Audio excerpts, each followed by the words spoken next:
Hello नमस्कार, मैं अजीत मौर्य और आप सब देख रहे हैं द अभिजीत शो। आज द अभिजीत शो में हमारे गेस्ट के रूप में आए हैं आदरणीय शिव शरण कुशवाहा जी, जो कि आईएएस गांव के डायरेक्टर हैं और बहुत ही फेमस समाज सेवी भी हैं। अपनी कार्यशैली से पूरे प्रदेश ही नहीं पूरे देश में जाने जाते हैं।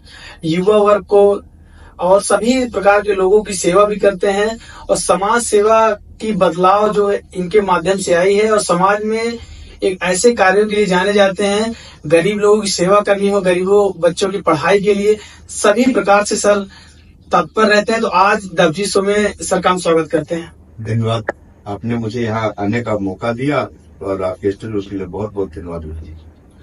तो सबसे पहले तो हम जानना चाहेंगे सर, जो आपकी कोचिंग है, आप उस कोचिंग के बारे में क्या कहना चाहेंगे कि आपने इस कोचिंग को क्यों एस्टेब्लिश किया? मैं एक बहुत गरीब गांव से झारखंड का रहने वाला हूँ, जहाँ हम लोग कभी आईएएस का नाम सुनते नहीं थे। तो मैंने गरीब गांव जहाँ पढ़ते थे वहाँ पे लाइट भी नहीं होती थी, अंधेरा था। हम लोग पढ़ने के लिए डिबिया, शायद आपने सुना ना होगा, तो हम लोग डिबिया से पढ़ते थे। उस गांव में कोई भी लाइट की सुविधा नहीं थी, न किसी में। पूरे गांव में 2 टीचर थे। जब मैं पढ़ाई करने लगा तो वहाँ दिखा कि जब मैं 10th किया तो मुझे क्या करना, मुझे पता नहीं था। लोग की साइंस एडमिशन लो, मैंने साइंस ले लिया। साइंस के बाद मुझे लगा कि वहां जाएंगे तो किसी ने कहा कि आप बीएससी कर लो, डॉक्टरी कर लो, तो मैं डॉक्टर के एडमिशन के लिए तैयारी करने लगा। तो रात भटकते जब मैं संत कोलंबस कॉलेज में पढ़ा तो वहाँ अच्छे जब लोग मिले तो उन्होंने कहा एक आईएएस होता है जिससे कि डीएम बनते हैं जिलाधिकारी। तो इसके लिए मैं आईएएस की कोचिंग करना चाहता था और आर्थिक पैसे नहीं होने की वजह से वो मेरी मुकाम पूरी नहीं हुई। तो मैंने यह देखा कि गरीब बच्चे कैसे पढ़ेगा, तो मैंने सोचा कि बच्चों को, जो गांव के बच्चे हैं, इस बच्चों को कैसे आईएएस बनाया जा सकता है। और आज हम लोग इसीलिए आईएएस गांव का निर्माण किया कि गांव के बच्चों को आईएएस बनाना। और गांव को लेकर जो हमारा भारत देश है वह ग्रामीणों का गांव है। जिस दिन गांव सक्षम हो जाएगा हमारा देश विकास हो जाएगा और हमारा राष्ट्र में, पूरे विश्व में भारत का नाम रोशन होगा। इसलिए हमने आईएएस गांव बनाने का काम। सर, आईएएस गांव जो है, ये कॉन्सेप्ट आपके माइंड में कहाँ से आया कि आईएएस गांव ही नाम रखा जाए? क्योंकि हम गांव के रहने वाले हैं और हमारे साथ में ऐसा हुआ कि जब मैं सॉफ्टवेयर के लिए कंप्यूटर में कोर्स लिया जीएनआईटी में, तो हम जब क्लास पे पहला दिन ज्वाइन करने के लिए गए तो सारे बच्चे ने कंप्यूटर ऑन कर लिया और मुझे कंप्यूटर ऑन करने का स्विच पता ही नहीं था, क्योंकि मैंने कंप्यूटर देखा ही नहीं था। और नहीं देखने की वजह से क्या है, मैं स्विच ऑन करने नहीं आता था। तो मैं देख के अपने आप को बड़ा, इंग्लिश भी आती थी लिखना लेकिन बोलना नहीं आता था। तो कुछ चक्कर जब देखा इस तरह की समस्याओं को, तो यह देख करके जब हमको लगा तो मुझे लगा कि भाई कुछ करना चाहिए गांव के लिए। और गांव जब मजबूत होगा इसलिए उसका नाम हमने आईएएस गांव नाम। सर, आईएएस गांव कोचिंग जो है, इसमें बच्चों के लिए क्या प्रायोरिटीज हैं, कहाँ पे एस्टेब्लिश है, आप बताना चाहें हमारे दर्शकों को? ये क्या है कि हमने आईएएस गांव ही नहीं, मैं इसके पहले थोड़ा जानना चाहूंगा। मैं एक संगम विहार में, जो एशिया का सबसे बड़ा अवैध कॉलोनी है, मैं वहां रहता हूँ संगम विहार में।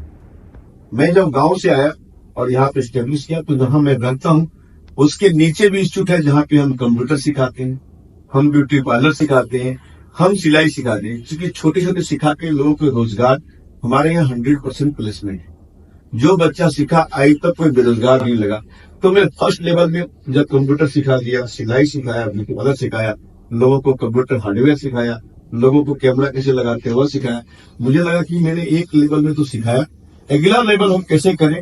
तो उसके लिए हम आईएएस गांव का, कोई भी आईएएस गांव के लिए मात्र बात करता है कि वो आईएएस की तैयारी करने के लिए जुनून हो। तो फ्री भी का हम लोग पढ़ा रहे हैं और उनके साथ में उनको जितनी किताबें के मटेरियल है, यहाँ तक कि हम लोग उनके रहने खाने की व्यवस्था भी करने के तैयार है। उनकी इच्छा हो कि मुझे आईएएस बनना हो और वह सोच हो और उसके लिए कोई जरूरत नहीं कि पैसा हो। क्योंकि मैं जानता हूँ एक गरीब बच्चा पढ़ने के लिए जो इसका कोर्स है, आजकल एक व्यवसाय हो गया है आईएएस बनाने के नाम पे। 2-2 लाख रुपए के रूप में फीस ली जाती है। तो उसके बाद 20-20 हजार रुपया वहां रहने का मंथ का किराया है, फिर खाने किराया है। एक गरीब बच्चा कहां से अफोर्ड करेगा? इसीलिए सोच के कि हम गांव के बच्चे जो मैं खुद नहीं कर पाया, अगर मैं इस तरह से बच्चों को कुछ आईएएस कर सकता हूं तो एक बहुत बड़ी उपलब्धि होगी। और गांव के बच्चा जब निकलेंगे, एक गांव के बच्चा अगर एक आईएएस बन गया तो उस गांव में कम से कम 80% बच्चे शिक्षित हो जाएंगे, ऐसा मेरा मानना है। सर, शिक्षा को लेकर के तो आपकी आइडियोलॉजी बहुत अच्छी है। आपका इंस्पिरेशन किसको मानते हैं, अपना आइडियल किसको मानते हैं? सबसे पहला आइडियल तो अपने पिताजी को मानता हूँ कि मेरे पिताजी एक शिक्षक थे जिन्होंने मुझे पढ़ाने के लिए उनके, जब हम कहते नहीं चाहिए, जब हम शुरुआत के दौर थे तो हमारे पिताजी टीचर 900 सैलरी हुआ करता था। उस टीचर के शिक्षक में और हमको एक स्कूल में पढ़ाने के लिए, मैं जब मेरा एडमिशन बाल सेकेंडरी में कराया तो वहां देने का फीस नहीं था। तो क्या होता है, हम लोग किसान परिवार से, कुशवाहा साहब के मौर्य परिवार से, तो उन्होंने आलू वहां का फीस दिया गया। जैसे आलू का बोरा भेज दिया तो हमारा फीस हुआ। तो पिताजी के इसलिए धन्यवाद का बात देना चाहिए, पिताजी ने कम से कम आलू बेच करके मेरा फीस देना शुरुआत किया। टीचर थे, क्योंकि सैलरी मिलती नहीं थी, 2 महीना 3 महीना मिलता था। उन्होंने मुझे सिखाया अच्छे कैसे अब समाज में बोलना है, कैसे रहना है, कैसे करना है। उस तरह से धीरे धीरे आगे बढ़ता चला गया कारवा। तो हमारे समाज में बहुत सारे लोग आए, उसमें हम केशव प्रसाद मौर्य जी डिप्टी सीएम है, उन्होंने हमें बहुत सहयोग किया। BK Prasad ji IAS secretary 3 batch का, उन्होंने गाइड किया। हमारे शुरू में प्रोफेसर DN साधु संत कोलंबस कॉलेज में थे, जिन्होंने बिना पैसे लिए और उन्होंने हमको गाइड किया। संत कोलंबस ने किताबें दी, पढ़ने के लिए ज्ञान दिया। इस तरह से हमें, जब भी मैं जहां गया, लोगों ने भगवान का ऊपर का देन है, हमारा बुद्ध का देन है कि उन्होंने हमें एक अच्छी जगह मुकाम पे लोग मिलते रहे और हमारा रास्ता चलता रहा। हमने वह देखा, जिस परिवार से हम बिलोंग करते हैं वह झारखंड का गिरिडीह जिला है। वहां पे बाल विवाह, तलाक प्रथा, ऐसी कृतियां थी। मतलब हमारी शादी, खुद का शादी, मेरा 14-15 साल में मेरी शादी कर दी। मेरी वाइफ की उम्र 12 साल 6 महीने। जब मैं 12th पढ़ रहा था उससे मेरी शादी कर दी गई। होता क्या था, वहां के जो परिस्थिति है कि वहां के लोग का अगर 12 साल की बच्ची है, शादी करके जब लेकर आ जाएंगे, उन्हें कहेंगे खाना बनाओ, कहां से बनेगी? अरे आपको शायद आश्चर्य होगा, झारखंड में एक अलग खाना होता है मड़वा। उनका लोग इधर चलते हैं, उसकी लपसी बनता है। मड़वा का लपसी बनता है। वो बड़ा कठिन होता है, क्योंकि वो लकड़ी, मिट्टी के बर्तन में लकड़ी से बनाना होता है और बहुत कठिन है। तो जब गरीबों की खाना है, अब वो जब लड़की आती है और उसे कहता है सास की लपसी बनाओ, बना नहीं पाता है तो उसमें वो हो जाते हैं, थोड़े से गैप हो जाते हैं, आटा बीच बीच में रह जाते हैं। फिर वो जब उनकी सास आती है और उसी से माता है तो लड़की छोड़ के चली जाती है। अब इस तरह से 70% तलाक थी गिरिडीह जिला में। जब मैं गिरिडीह कॉलेज गया 90-92 में, तो हम लोग ने कुशवाहा सात संघ का निर्माण किया और हम लोग ने जाके जब इसमें कर्म किया, हम लोग कुछ लोग को मारपीट किया, हम लोग थाने में किया। और जब बाल हुआ तो बाल विवाह पे रोक लगी। और आज मुझे लगता है 5% आज भी होगा, बाल विवाह पे तो नहीं है बाल विवाह। दूसरा तलाक प्रथा, बस शादी से तरफ गई और वो नहीं बना पाई, कौन मार पिटाई देखने के लिए आएगा, तो वो छोड़ करके फिर वो वापस चली गई। दूसरा दहेज, दहेज इतना मुकाम बना है कि आज शादी करना है किसी भी आदमी को तो 15 लाख 10 लाख खेत बेच बेच के शादी कर दी। तो हम लोग ने हमारी खुद शादी 5100 रुपया लेके हमने शादी किया था। हमारी फाउंडेशन था कि समाज का काम तुम करते हो, पहले तुम दिखाओ। तो मुझे 5100 दहेज मिला और साथ में 30 बाराती जाना था, बारात भी जाना था 30 लोग गिन करके, 30 बारात भी। उस तरह से मैंने शादी किया, समाज के लिए ऐसा काम किया। तो आज हमारा जो जिला है वहां एक कुशवाहा भवन का भी निर्माण हुआ।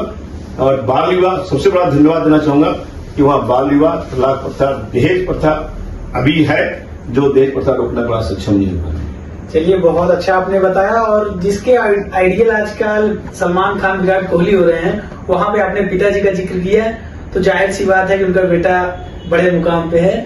तो सर ये बताइए कि आप जो है बिजनेस माइंड भी हैं और बिजनेसमैन भी हैं, तो कैसे आपका सामाजिक सेवा में दिल किया कि हम समाज सेवा करते हैं, और कुशवाहा महासभा में कैसे आपने एंट्री किया? सबसे सर्वप्रथम कि जब मैं बाल्यकाल था तो हम लोग के पास पढ़ने के लिए, खेलने के लिए कुछ था नहीं। तो हम बचपन में हम लोग ने कुशवाहा बाल संघ बनाया और उस बाल संघ में हम लोग हर बच्चे 25-25 पैसा इकट्ठा करते थे। 15 बच्चे थे अपने गांव के बच्चे, 25। क्यों करते थे इकट्ठा कि हम लोग एक बैट खरीद पाए, क्यों करते थे इकट्ठा कि फुटबॉल खरीद पाए, क्यों खरीद पाए कि एक पत्रिका खरीद पाए, ये गांव के थे। तो हम लोग वहां कुशवाहा बाल संघ का निर्माण किया और इस तरह से करके हम लोग यहाँ तक रहा कि झारखंड में गन्ना से रस निकाली जाती है, कतारी से कहते हैं ना। तो वो रस निकालने के बाद वो 3 नाद कहते हैं। अगर तो हम लोग एक बात हुई कि अगर हम लड़के लोग 3 नाद लगा लेंगे तो 30 रुपया मिलेगा। तो हम लोग 11 बच्चे, 5 इधर 5 उधर, एक बच्चा गन्ना खिलाने के लिए 11 बच्चे रात में हम लोग कल धकेल कर 30 रुपए इकट्ठा करते थे, केवल इसलिए कि हम लोग पत्रिका ले सके, समाज के लिए अखबार ले सके और क्रिकेट खेलना, खेल खेलने की इस भावनाओं से। तो वहां से मुझे जगा। तो बचपन में कुशवाहा बाल संघ बनाया। उसके बाद जब देवही कॉलेज गया तो कुशवाहा छात्र संघ बनाया। छात्र संघ के बाद में एक अच्छे जगह दिल्ली के बाद जब देवही कॉलेज गया तो कुशवाहा छात्र संघ बनाया। छात्र संघ के बाद में एक अच्छे जगह दिल्ली आया तो मैं एक सॉफ्टवेयर इंजीनियर बना। सॉफ्टवेयर इंजीनियर जब पैसे में कमाने लगा उसमें मैं 98 में मुझे अच्छी सैलरी मिलती थी और मैं देश के अच्छे कंपनी में सॉफ्टवेयर इंजीनियर था। जब मैं सॉफ्टवेयर इंजीनियर बना, कुछ पैसे कमाए तो मुझे लगा कि दिल्ली में भी कुशवाहा समाज होगा कहीं न कहीं। देखिए, हम लोग ने एक लौह पुरुष जयंती का आयोजन किया। जब वो कार्यक्रम आयोजन किया तो कई सारे सांसद आए, तो वहां लोग संपर्क में आए कि ये मोल महासंघ है, ये सैनी महासभा है, साहित्य महासभा। ये पता नहीं था कि मोल भी हमारी कास्ट है, साहित्य भी मेरा कास्ट है, सैनी भी मेरा कास्ट है, गांधी भी मेरा कास्ट है। ये पता नहीं था। हम लोग केवल कोयरी कुशवाहा को जानते थे। फिर मैं झारखंड से बिलोंग करता हूँ। जब दिल्ली आया तो पता चला कि मोर भी हमारे ही, साहित्य भी हमारे हैं, सैनी भी हमारी है, माली भी मैं है, और सभी संगठनों का जब मुलाकात हुआ तो वहां में जुड़ा। तो जब उसी क्रम में लोग ने कहा कि कुशवाहा समाज दिल्ली में बहुत भ्रष्ट है, तो मैं एक चुनाव लड़ने चला गया और मैं कुशवाहा समाज दिल्ली का एक चुनाव लड़ा। मैं वहां निर्विरोध महासचिव बना। जब कुशवाहा समाज दिल्ली का महासचिव बना तो दिल्ली प्रदेश में जब काम किया तो पता चला कि अखिल भारतीय कुशवाहा महासभा का चुनाव होता है। उस चुनाव में हम सम्मिलित हुए और दिल्ली में हमने मांगने गया, तो वहां से हम कुशवाहा महासभा में जुड़े और तब से कुशवाहा महासभा में हम लोग काम कर रहे हैं। हमारा इच्छा है कि कुशवाहा महासभा जो इतना अच्छा काम कर रहे हैं हमारे पास, इसे आप देख रहे हैं उत्तर प्रदेश के अध्यक्ष, युवा अध्यक्ष है आलोक मौर्य, कुंवर आलोक कुशवाहा जी प्रदेश अध्यक्ष है। इन लोग लगातार समाज के लिए बैंक में काम करते हुए और समय रहते हुए वो प्रत्येक शनिवार को हर जिले जाते हैं। जो बच्चा शैक्षणिक रूप से अपन को सम्मान करते हैं और किसी क्षेत्र में हो, आलोक जी छोड़ करके हर दिन अपनी कमाई का पूरा पैसा समाज के लिए लगा रहे। तो मैं धन्यवाद आलोक जी जो हमारे युवा अध्यक्ष हैं उत्तर प्रदेश का, उनका। और आलोक जी बिजनेस करते हैं, वह भी लगे रहते हैं। इसलिए जो समाज का काम करने का जो पीड़ा है, तो जिन्होंने समाज के लिए खुद का काम। सर ये बताइए कि जो कुशवाहा महासभा है, मौर महासभा है, उत्तर प्रदेश या ऑल ओवर इंडिया में अलग अलग राज्य हैं, अलग अलग जिले हैं, तो वहाँ के लोग कहते हैं कि हमारा संगठन बड़ा है, हमारा। तो क्या ये बटे हुए हैं कि सब एक ही है इनकी? देखिए, आपने थोड़ी सी कहानी आपने। सबसे पहला जो संगठन था वह था अखिल भारतीय कोयरी हितकारी महासभा। उसके पहले कोई भी संगठन नहीं था पूरे देश में, वह था जिसका नाम कोयरी हितकारी महासभा था। तो कोई तो एक बार बैठक हुई कि भाई क्या दखल दिया जाए। यही तो आपने सवाल किया कि मोर दिया जाए, कुशवाहा दिया जाए, साहित्य दिया जाए, सैनी दिया जाए। तो सब बैठक हुई, सभी लोग ने फैसला लिया। उसमें नाम रहा कि कुशवाहा महासभा अच्छा नाम है, न कोयरी है, न मोर है, न साहित्य है, न सैनी। एक नया नाम दिया गया, वह नाम था कुशवाहा, कि सबको कुशवाहा अडॉप्ट कर लेंगे और वो कुशवाहा नाम दिया गया। मोर के पहले मुराव भी लिखते थे, मुरई भी लिखते थे, और इसका कई जगह यहाँ पे था। तो यह उसमें अभ्रंश नाम थे, तो उनका नाम एक नया नाम दिया गया। आपको ये 1910 से पहले किसी को कुशवाहा नहीं मिलेगा, जो मेरा आइडिया है। मतलब तो उससे पहले किसी को मिलेगा लेकिन कुशवाहा नाम था पहले आपको। तो कुशवाहा एक नया नाम दिया गया और कुशवाहा महासभा बड़ा स्वतः बना कि पूरे भारत देश में वो कुशवाहा का संगठन हर जगह के। मौर्य महासंघ प्रतापगढ़, रायबरेली, अमेठी, जहाँ पे भी मोर की संख्या ज्यादा है वहां पे। ठीक उसी तरह साहित्य महासभा एटा, इटावा, बदायूं, आगरा है। तीसरा लीजिए अगर कहा जाए संगठन तो सैनी महासभा, जहाँ पे सैनी है हरियाणा, राजस्थान, उत्तर प्रदेश का संभाग वहां पे है, महाराष्ट्र, बाकी जितनी स्टेट है वहां सब जगह कुशवाहा ज्यादातर है। और एक कुशवाहा नाम किसी एक का नहीं है, सबने मिलकर वह नाम दिया था। और आज भी हम लोग यह चाह रहे हैं कि जो जातिगत जनगणना अभी होने वाली है, उस जातिगत जनगणना में पूरी कैटल कुशवाहा, साक, मुराव, छत्री, मुरई, डांगी, रेड्डी, उसको एक कॉलम रखा जाए और एक कॉलम का चाहे कैटल कोई भी रखे, उसको माना जाए ओबीसी के अंदर में कि ये एक ही कास्ट है। या मैं माननीय मुख्यमंत्री जी से, माननीय प्रधानमंत्री से, माननीय अमित शाह जी से भी डिमांड करने हम लोग जा रहे हैं, हर जगह भी करके दे रहे मुख्यमंत्री नायब सिंह सैनी साहब से कि ये जो जातिगत जनगणना है, उस जनगणना में जितने आइटम इस तरह का हमारा है उसको एक जात के अंदर रखा जाए, न कि इसको अलग अलग जाति में गिनती की जाए। बहुत बढ़िया सर। सर कुछ क्वेश्चन आए हैं, मैं उसका जवाब चाहूंगा आपसे कि आपकी नजर, सर 2 लाइन में आंसर देना है आपको। आपकी नजर में कुशवाहा महासभा बेस्ट है या मौर महासभा? देखिए, हमारे लिए कुशवाहा महासभा अच्छा है, जो पूरे देश में संगठन है, और मोर महासभा का संगठन केवल कुछ जिलों में है, इसलिए हमें ऐसा नहीं कि उससे कोई ऐसा है, संगठन चल रहे, काम कर रहे हैं, लेकिन कुशवाहा महासभा अच्छी संगठन है, चलिए वो पूरे देश में काम। ओके।